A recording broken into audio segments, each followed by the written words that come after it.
It is often said that, in order to understand the present, we must first examine the past. History provides us with both insight into our nature as human beings and context for the current state of affairs. However, it is important to understand that history doesn't just get recorded automatically.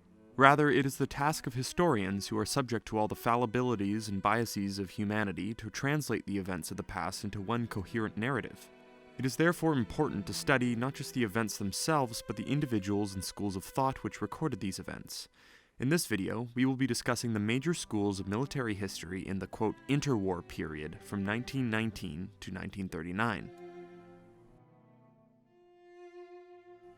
The First World War, or the Great War as it was known as at the time, proved itself to be the single largest and bloodiest conflict humanity had seen up until that point. As many as 20 million people died as a result of the war, and another 20 million were injured. Nations crumbled, cities lay in ruin, and the world lost many of its best and bravest men and women. Suffice to say, upon returning home, not many Canadians wished to linger on the conflict, opting instead to move on and focus on resuming their lives. However, there were a number of rather determined individuals who saw it as essential that the recent conflict be recorded as not to be forgotten. These men served as the first generation of Canadian military historians. Military history in Canada at this time, just following the First World War, was largely a field of amateurs. The individuals tasked with documenting the events which had just transpired in the decade prior were almost always ex-servicemen themselves and had no formally scholarly training in the field of history. However, what they lacked in education they made up for in enthusiasm, and there were a number of attempts to produce detailed accounts of Canadian contributions to the war effort. One of these early historians was General Ernest A. Cruikshank, who, following his service in the war, produced a number of works dedicated to summarizing Canadian contributions during the conflict. However, Cruikshank and many of his contemporaries were criticized for the haste with which these works were completed, often leading to undetailed and even outright incorrect information. It is here where we see the rise of a second generation of historians who approached the subject a little more meticulously, the most prominent of which was a man by the name of Archer Fortescue Dogood. Dogood, who himself fought in the war, was commissioned to complete an 8-volume history of the Great War, a feat which he initially intended on completing in a single decade, but which instead took him the next 40 years all the way up into his death.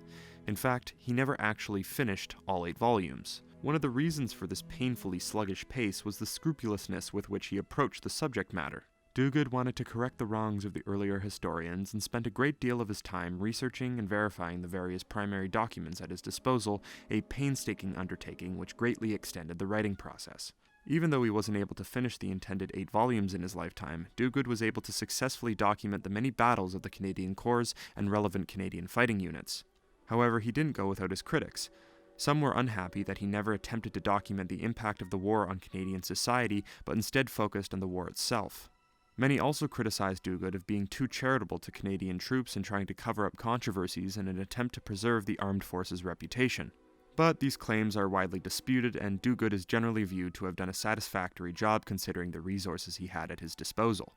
The third and final wave of Canadian historians in this interwar era would be those spearheaded by the famed scholar Charles Stacey. In the 1920s, the historical profession was just beginning to emerge in Canada.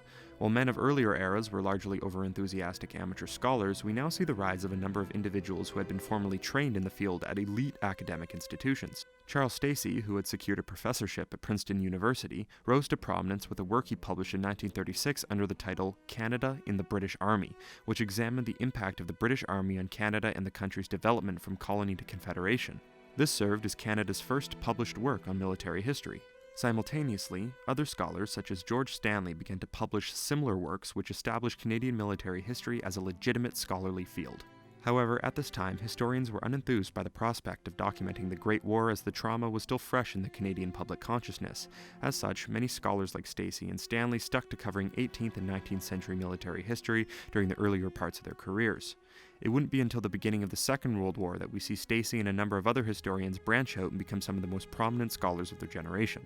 As we can see, although there wasn't many military conflicts during the period of 1919 to 1939, it was an exceptionally important time for the development of the Canadian military historical profession. In the next video of this series, we will discuss the role Stanley and other scholars had in the further expansion of the field and which important works were involved in such a pursuit.